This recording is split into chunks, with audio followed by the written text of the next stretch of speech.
স্বাগত একাত্তর জানালে আপনাদের সঙ্গে আছে আমি রাকিব হাসান। দর্শক, আপনারা জানেন একাত্তর জানার একটি সংবাদ পর্যালোচনা ভিত্তিক নিয়মিত অনুষ্ঠান, যেখানে আমরা খবরের নানান দিক বিশ্লেষণের চেষ্টা করি। পত্র, পত্রিকা, টেলিভিশন, ডিজিটাল মিডিয়া এবং অবশ্যই নিউজ পোর্টালে যে সমস্ত খবর হয় আমরা চেষ্টা করি একে একে সেগুলোর শিরোনাম জানিয়ে দিতে।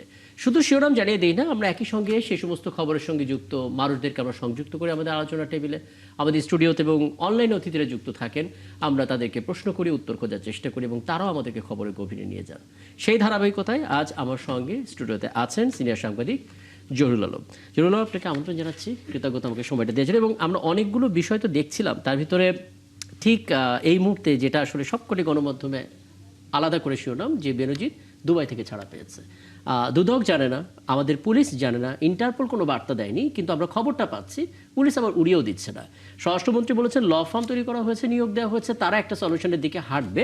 কিন্তু পুরো বিষয়টা কেন ঘটছে, কিভাবে ঘটলো এবং আমরা এখন পর্যন্ত আসলে তথ্য জটিলতার মধ্যে আছি, এটা নিয়ে আলাপ করার চেষ্টা করব।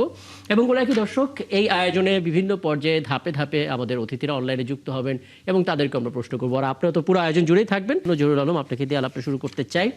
আমরা যেদিন খবর পেলাম দুবাইতে বেনজির গ্রেফতার হয়েছেন, সেদিন শিরোনাম করেছিলাম এবং আমরা আলাপ করছিলাম ঠিক এই আয়োজনে যে কিভাবে দেশে ফিরিয়ে আনা যায়, কিভাবে পাচার করা টাকা এবং তার দুর্নীতির বিষয়গুলো খতিয়ে দেখা যায়। দুদক নানা মুভমেন্টের কথা বলছিল, কিন্তু আজকে হঠাৎ করে শিরোনাম আমরা দেখলাম তিনি ছাড়া পেলেন গেল বৃহস্পতিবারে বলা হচ্ছে, এবং পুলিশ উড়িয়ে দিচ্ছে না। এবার এটাও বলছে তাদের কাছে তথ্য নাই, ইন্টারপোল কিছু বলেনি, দুদকও কিছু জানে না। মানে আমাদের দুর্বলতা কি ছিল? আপনার অবজারভেশনটা আসলে কি পুরো বিষয়টা নিয়ে? আসলে এটা ডিটেইল তথ্য না পেলে বলা মুশকিল। তারপরেও যদি সাধারণভাবে এটা বুঝতে পারছি যে আমরা তো ধরেন এক্সট্রাডিশনের ব্যাপারে আমাদের কর্তৃপক্ষের যে বক্তব্যগুলো শুনেছিলাম, তাতে তো আশাবাদী হয়ে উঠেছি যে ইউএই গভর্নমেন্টের সঙ্গে একটা ভালো যোগাযোগ আছে এবং তাদের চাহিদা মোতাবেক আমরা শুনেছিলাম যে তখন প্রায় 144 পাতার যে অভিযোগ এবং বিভিন্ন আইনি যে ক্লেম দিয়ে সেগুলোকে অনুবাদ করে ওনাদের কাছে পাঠানো হয়েছিল, এবং স্বরাষ্ট্র মন্ত্রণালয় যথেষ্ট এবং পুলিশের পক্ষ থেকেও যথেষ্ট সক্রিয় ছিলেন, তারা সেখানে একটা প্রতিনিধি দল গেছেও। কিন্তু এটা মনে রাখতে হবে যে আসলে একটা দেশে শুধু এটা দুই সরকারের ব্যাপার নয়, এখানে কিন্তু আদালতও একটা এন্টিটি, ইউএইর যে আদালত। সুতরাং দুদেশের মধ্যে এক্সট্রাডিশন কিংবা পারস্পরিক যে প্রত্যর্পণের যে চুক্তিনামা আছে সেগুলো কীভাবে বাস্তবায়িত হবে সেটি একটি প্রক্রিয়া। আর আইনি প্রক্রিয়া যেটা, সেই আইনি প্রক্রিয়া আমার মনে হয় যে এটা সরকারের পক্ষ থেকে খুব শুধু বলা হয়েছে, কিন্তু খুব পরিষ্কার করে কিন্তু ডিটেল মানে জানানো হয়নি যে কী প্রক্রিয়া আসলে ওনাকে ফেরত আনা যেতে পারে বা ফেরত আনা হবে। শুধু বলা হয়েছে যে আমরা ফেরত আনবো, 1 মাসের মধ্যে ফেরত আনবো, এই বিষয়গুলো আমরা শুনি। আপনার কি মনে হয় না যখন আসলে উনি গ্রেপ্তার হলেন, যখন কারাগারের মধ্যে নিয়ে যাওয়া হলো, তথ্যগুলো আমরা পেলাম, আমাদের দিক থেকে প্রেশারটা কম ছিল বা দুর্বলতা? সেটা তো ধরেন এটা বলার অবকাশ হয়তো আছে, আবার নাইও, এই অর্থে যে বলছি যে সেখানে তো আদালতের একটা প্রক্রিয়া, একটা আইনি প্রক্রিয়া। সুতরাং আইনি প্রক্রিয়াটাকে দুই দেশের, হয়তো এখানে আমাদের সরকার ইউএই গভর্নমেন্টের সঙ্গে যোগাযোগ করছে, কিন্তু ইউএইর আদালত তো একটা কি বলবো স্বাধীন, নিশ্চয়ই তাদের কার্যক্রম মাধ্যমে চলে, তাদের সেই ম্যান্ডেটের মধ্য দিয়ে তারা চলছে। সুতরাং আদালতের সিদ্ধান্ত কি হবে সেটা নিয়ে হয়তো বা সরকারের পক্ষ থেকে ইনফ্লুয়েন্স করার কোনো সুযোগ আছে কিনা, যদি থাকতো তাহলে হয়তো ওনার জামিনের ঘটনাটি হয়তো ঘটতো না।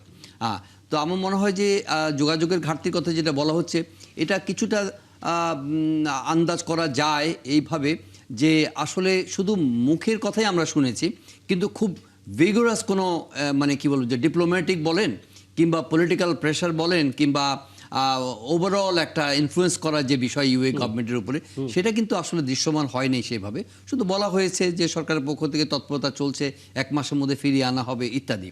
কিন্তু আসলে কার্যকরভাবে যে মাঠের যে বাস্তবতা, সেখানে তো দেখছি যে আসলে সেখানকার স্থানীয় আইনি প্রক্রিয়া এবং স্থানীয় আদালত তারা সেভাবে হয়তো এই জামিনটা ইস্যু করেছে, এবং এখানে আমাদের কোনো ইনফ্লুয়েন্স আছে বলে তো এখন মনে হচ্ছে না আপাত দৃশ্যে। একদম। আমি একটু আলাউদ্দিন মোহাম্মদ আপনার সঙ্গে একটু আলাপ করি ছোট করে। প্রথম কথা হচ্ছে, ধরলাম সরকারের একটা দুর্বলতা আছে, সরকার হয়তো ওই প্রেশারটা দিতে পারেনি বা দেওয়ার জন্য যে সিরিয়াসনেস, সেই সিরিয়াসনেসের মধ্যে ধরলাম কিছু দুর্বলতা আছে। কিন্তু বিরোধী দলকে সরকারকে চাপ দিয়েছিল যে এত বড় একজন অপরাধী বাংলাদেশের পার্সপেক্টিভে তিনি আটক আছেন, দুবাইতে, বিরোধী দল কি কথা বলেছে? আমরা দেখতে পাচ্ছি যতটা সরব আমরা সংবিধান সংশোধন সংস্কার ইস্যুতে, গণভোট ইস্যুতে, নানা কিছুতে আপনাদের উপর হামলা হয়েছে, সেই ইস্যুতে আপনারা সরব, কিন্তু এই বিষয়গুলো নিয়ে সরকারকে আপনারা কোথাও বলেছেন কোনো কিছু? জি। ধন্যবাদ। বিরোধী দল তো সংসদে শুরু থেকে কথা বলে আসছে জি। এবং যেদিন গ্রেপ্তার হলেন সেদিনও কিন্তু সংসদে তারা কথা বলেছেন এবং তাকে দেশে ফিরিয়ে আনার ক্ষেত্রে যে কোনো ধরনের সহযোগিতার আশ্বাস দিয়েছেন। জি। আমরা এনসিপি থেকেও কিন্তু সরকারকে আহ্বান জানিয়েছি, শুধুমাত্র বেনজির নয় বরং আপনার ফ্যাসিস্ট আওয়ামী লীগের বিশ্বের বিভিন্ন প্রান্তে যেখানে আপনার তারা লুকিয়ে আছে, পাশাপাশি বিশেষ করে যেখানে তাদের সম্পদ পুঞ্জীভূত হয়েছে সেগুলোকে উদ্ধারের ক্ষেত্রে আমাদের সহযোগিতা এবং আপনি বলছেন প্রেসার, আপনার আসামি গ্রেপ্তার করার পর সরকারের কাজ হলো তাকে ফিরিয়ে আনা। হ্যাঁ, এটা ইন্টারপোলের মাধ্যমে সরকার সে কাজ করছে, এটা মন্ত্রণালয়ের কাজ। আমাদের তো মূল কাজ হলো যে এখানে এই জায়গায় যে কোনো ধরনের বাধা এবং সামাজিক যে অস্থিতিশীলতা তৈরি হতে পারে সেটা নিয়ে সেই জায়গায় সোচ্চার থাকা এবং সরকারকে মরাল সাপোর্ট প্রদান করা, একই সাথে সরকারকে প্রেসারের মধ্যে রাখা। আমার মনে হয় বেনজির ইস্যুতে এই কাজটা শুরু থেকেই করেছে। এখন যদি সরকার এটা না করতে পারে, এটা আসলে তাকেই আপনার ভবিষ্যতে আবার নতুন কি প্রক্রিয়া তাকে ফেরত আনতে করতে হবে। একদম। আপনি শুনে জহিরুল আলম, একটা বিষয় একটু জানতে ইচ্ছা করছে আমার। স্বরাষ্ট্রমন্ত্রী আজকে যখন সারদায় গেলেন, রাজশাহীর পুলিশ একাডেমিতে কথা বলছিলেন, ২৭তম বিসিএস এর পুলিশ ব্যাচের সমাপনী কুচকাওয়াজে অংশ নিচ্ছিলেন, এর প্রতি তিনি বেশ কিছু কথা বলছিলেন। তারপর আসলে এই ইস্যুতে কথাটা হলো এবং তিনি বলছিলেন যে কয়েকদিন আগে আমরা ল ফার্ম নিয়োগ দিয়েছি শুধুমাত্র বেনজির ইস্যুটার জন্য, তাকে ইনস্ট্রাকশন দেওয়া হয়েছে বেল ক্যান্সেলেশনের জন্য সে পার্সু করবে। আমি খবর পেয়েছি তাকে অন কন্ডিশন ইউএ লিভ না করার শর্তে বেল দিয়েছে। কি শর্ত? আমি সার্টিফাইড কপিটা জোগাড় করতে বলেছি এবং আমাদের ল ফার্ম নিয়োগ হয়েছে, তাদেরকে আমরা ইনস্ট্রাকশন দিয়েছি যেন এই বেল ক্যান্সেলেশনের জন্য তারা পার্সু করে। প্রশ্ন হচ্ছে, ল ফার্ম নিয়োগ এটা তো পরবর্তীতে ইস্যু, এই কাজটা আগে করা যেত না? না, এটা আগে করেন নাই সেটা কিন্তু উনি বলেন নাই, উনি কিন্তু করেছেন, অলরেডি বলেছেন। সুতরাং ইনি তো কবে করেছে সেটা আমরা জানি না, সেটা তো আমরা জানি না। সুতরাং এটা আমরা গেস না করি যে এটা এই ঘটনা ঘটার পরে ল ফার্ম নিয়োগ করা হয়েছে, ধরে নিচ্ছে আগে থেকে করা হয়েছে। কিন্তু আমি যেটা বললাম যে এটা হচ্ছে যে ওখানকার আমরা শুধু সরকারের সঙ্গে কিংবা আইনি প্রক্রিয়ার মধ্যে ইনফ্লুয়েন্স করাবো, ইন্টারভেনশন দিতে পারে জামিনের ব্যাপারে তারা হয়তো, কিন্তু এটা তো ওখানকার স্থানীয় আদালতের বিষয়। আপনাকে যদি করতে হয় তাহলে ইউএই গভর্নমেন্টের সমর্থন নিয়ে কাজটা করতে হবে। তো ইউএই গভর্নমেন্টের ওখানকার আদালতের ব্যাপারটি ফয়সালা করে ইউএই গভর্নমেন্টের মাধ্যমে একটা এক্সট্রাডিশন করার একটা আইনি প্রক্রিয়ার বিষয়, একটা ডিপ্লোম্যাটিক এফোর্টের বিষয়। সেই বিষয়টা আমার মনে হয় যে এত মানে এখনকার কনটেক্সটে এত তো ইজি না। কারণ আরেকটা এমনি কিন্তু আপনি দেখেন যে বেনজিরের ঘটনা যখন ঘটে তখন সরকার যখন খুব জোরালো গলায় বলছে, মানুষের কারো কারো মনে যারা একটু কি বলবো সন্দেহপ্রবণ মানুষ, তারা ভাবে এটা মানে without any malice towards UAE, অনেকে মনে করে যে ইউএই হচ্ছে গিয়ে একটা স্বর্গরাজ্য for the billionaires, for the trillionaires. তারা সেখানে যায়, কিভাবে তারা অর্থ উপায় করে, কিভাবে তারা থাকে, সেসব বিষয় নিয়ে খুব বেশি জবাবদিহি জায়গা কিন্তু ইউএই নয় বলেই একটা প্রচলিত ধারণা। এর কোনো বাস্তব ভিত্তি আছে কিনা জানি না, কিন্তু সেখানে এই ধরনের মানুষগুলোকে যখন এক্সট্রাডিশনের প্রসঙ্গ আসে, তারা আসলে বেশিরভাগ মানুষই ইউএইতে নিরাপদ করা হয় আর কি, যে ওখান থেকে কাউকে এক্সট্রাডাইট করা হবে এটা কিন্তু ভাবা হয় না। সুতরাং আমরা যখন শুনলাম যে বেনজিরকে 1 মাসের মধ্যে আমরা নিয়ে ফেরত আনতে পারবো, অনেকের মনে কিন্তু একটা সন্দেহ ছিল যে আসলে ইউএই কি আমাদেরকে ফেরত পাঠাবে তাকে, এবং আমরা কি এনে তাকে বিচার করতে পারবো।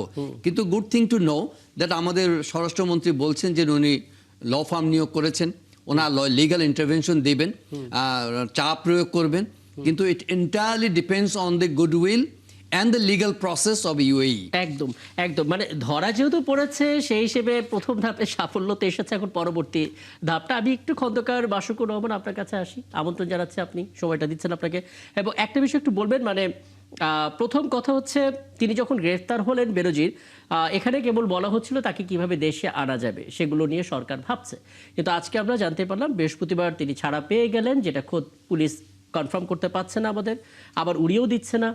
ইন্টারপোল আমাদেরকে কিছু জানায়নি। এমনি এই কথাটা প্রচলিত তো আছেই যে দুবাইতে গেলে অনেক ধরনের প্রিভিলেজ পায় যারা আসলে ধনকুবের তারা, কাজেই তাদেরকে আসলে তাদের আদালতে বেনজিরের বিষয়ে আমাদের দিকে কনসার্ন তৈরি করা ল ফার্মের জন্য কতটা চ্যালেঞ্জিং, এবং দল হিসেবে বিএনপি কতটা আসলে সোচ্চার থাকছে, একটু বলবেন আমাদেরকে।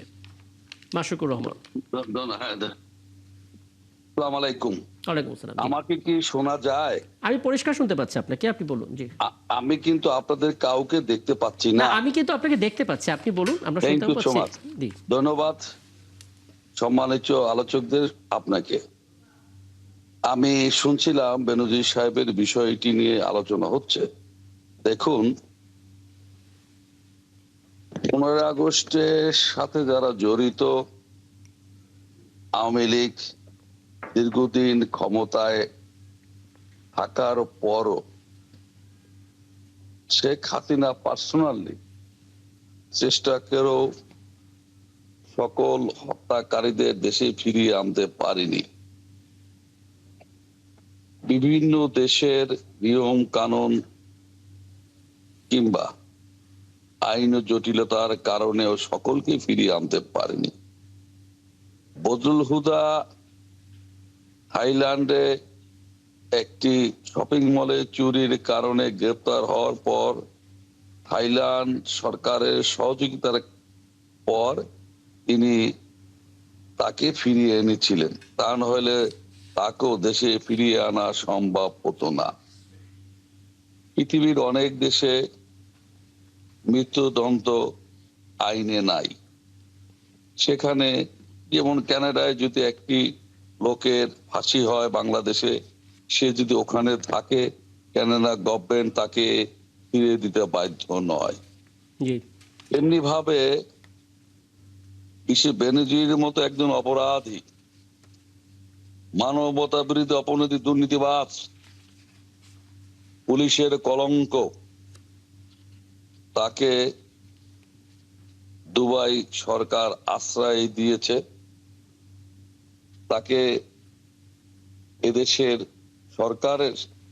সরকারের কাছে এই অপরাধীকে যতক্ষণ কোর্টে দোষী সাব্যস্ত না হয় তাকে অপরাধ বলা যায় না। যদিও বাংলাদেশের বিভিন্ন আদালতে তার বিরুদ্ধে মামলা রয়েছে। দুবাই গভর্নমেন্টের উচিত ছিল বাংলাদেশের সরকারের কাছে হস্তক্ষেপ করা, সেটি করা হয়নি। এ কারণে যারা দেশ থেকে 5 আগস্ট পট পরিবর্তনের পালিয়ে গিয়েছে, মানে আমি আমি আসলে এটুকু জানতে চাচ্ছি যে এটা প্রথমত সরকার এবং পরবর্তীতে সরকারি দল হিসেবে বিএনপির জন্য কতটা চ্যালেঞ্জিং হবে দুবাই সরকারকে, তাদের আদালতকে এটা বোঝানো যে বেনজিরের অপরাধটা বাংলাদেশের কনটেক্সটে কি ছিল, মানে তারা কতটা সিরিয়াস হবে আর কি, এটা বোঝানো কতটা চ্যালেঞ্জিং হবে। জি, একটা সুন্দর কথা বলেছেন। অবশ্যই এটা একটা চ্যালেঞ্জের বিষয়। আমি মনে করি বাংলাদেশ বর্তমান বিএনপি সরকার, তাকে অবশ্যই দুবাই সরকারকে বুঝাতে হবে তার অপরাধের মাত্রা কতখানি, আচ্ছা, এবং সেটা বুঝিয়ে দুবাই সরকার যাতে বাধ্য হয় তাকে বাংলাদেশে ফেরত পাঠাতে, সেই ব্যবস্থা করা উচিত বলে আমি মনে করি। এবং আমি বিশ্বাস করি সরকার সেদিকে হাঁটছে এবং একটা পর্যায়ে তাকে বাংলাদেশে আসতে হবে। এবং আমি মনে করি এই অপরাধীকে বাংলাদেশে নিয়ে আসতে হবে। আপনি দেখুন, আপনার শেখ হাসিনার কথাই বলুন না কেন, ফাঁসির দণ্ডপ্রাপ্ত আসামি, তাকেও বাংলাদেশ ইন্ডিয়া থেকে ফেরত আনা সম্ভব হয়নি। বিভিন্ন জটিলতা, এগুলো ব্যাখ্যা করা সবকিছু মিডিয়ার মাধ্যমে জানা যায়, আপনিও বুঝতে পারছেন। বুঝতে পারছি। তার মানে আমাদের এখন ঠিক এই মুহূর্তে আসলে ল ফার্মের উপর অনেক বড় দায়িত্ব এই জিনিসটা আসলে কনভে করা, এবং সেই জায়গা থেকে দুবাইয়ের আদালত, দুবাইয়ের সরকারকে আসলে আরেকটি বিষয়, জি ছোট করে। আপনি একটা চমৎকার কথা বলেছিলেন, যিনি এই মতো আলোচনা করতেছিলেন, বিরোধী দল। জি, আপনার মনে আছে কিনা, এরশাদ পতনের পর বিরোধী দল ছিলেন আওয়ামী লীগ এবং শেখ হাসিনা বিরোধী দলের নেত্রী। তিনি পার্লামেন্টে দাঁড়িয়ে, ওনাকে কিন্তু পতনের পর জেলখানায় যেতে হয়নি। শেখ হাসিনা দাঁড়িয়ে বলেছিলেন ওনাকে কেন বাইরে রাখা হয়েছে, জেলে নেওয়া হয়নি।